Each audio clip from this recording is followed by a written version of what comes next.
Well, welcome to the short case study looking into public consultation and the building of an energy plant, and in this case burning refuse-derived fuel here in the town of Grangemouth in Scotland. And Grangemouth, when you look at it, you can see the community is surrounded almost on all sides by industrial activity. At one end of town you've got INEOS and INEOS Petrochemicals, right the way around to the other side of town where you have a company called Carlochem who manufactures fine chemicals and runs an industrial estate. And it was with Carlochem that we were working, as we were helping them to develop a site to build a replacement energy plant that burnt refuse-derived fuel. This is fuel from waste, and whenever you mention waste, then you can get into difficulties in terms of public consultation, and that's why they called us in to help. So where better to start than to ask the estates manager, John Walker, to tell us a bit more about Carlochem and the problems that they were facing in terms of generating energy. Carlochem has a number of different business streams. We are involved in the chemical contract manufacturing business. We have a property services business, which includes our Earlsgate Park, and we have an industrial services business, which is a provision of utilities and energy to our own manufacturing organisation and to all the residents on Earlsgate Park. Our current energy facility is effectively a boiler plant only and was constructed in the mid-90s, so is almost 25 years old. It's not particularly efficient and doesn't provide all of our energy requirements. Right down in the bottom of the valley you can see the two silver chimneys from the old power plant down at Carlochem.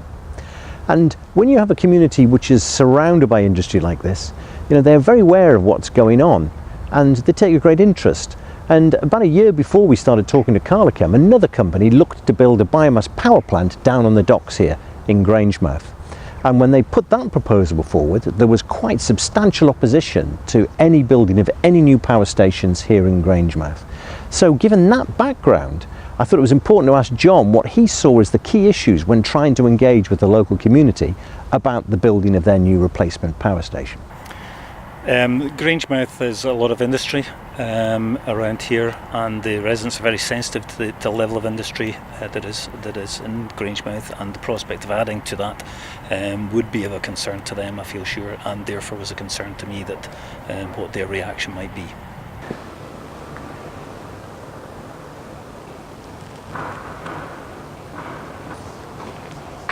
Well, John's quite right. When you have a community like here in Wood Street, which is only about 400 metres away from that plant, you're going to have to engage with them in an extremely sensitive way, because they are quite understandably going to be concerned about what could be happening over the other side of the road.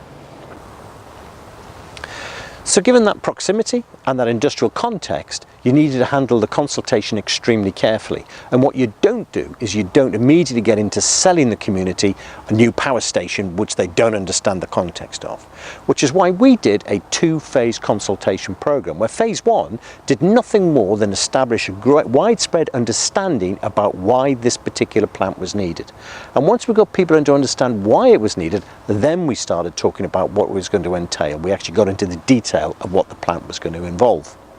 Of course, we carried out traditional consultation techniques such as having websites, holding exhibitions, doing advertising, doing media interviews. But the real key to success when you're dealing with a plant like this is really listening very carefully to the issues within the community, so you're picking up what issues are important to them, whilst at the same time ensuring that places within the community are fully briefed on what's happening. And we did that. We actually went out and we briefed local publicans, retailers, healthcare workers, schools, to make sure they were all aware of what was coming, so that as the issues rose up within the community in their own debate, there were other people within the community who could answer those concerns. And it is in that way that we were able to ensure widespread understanding of what was happening and a great deal of support for a development like this.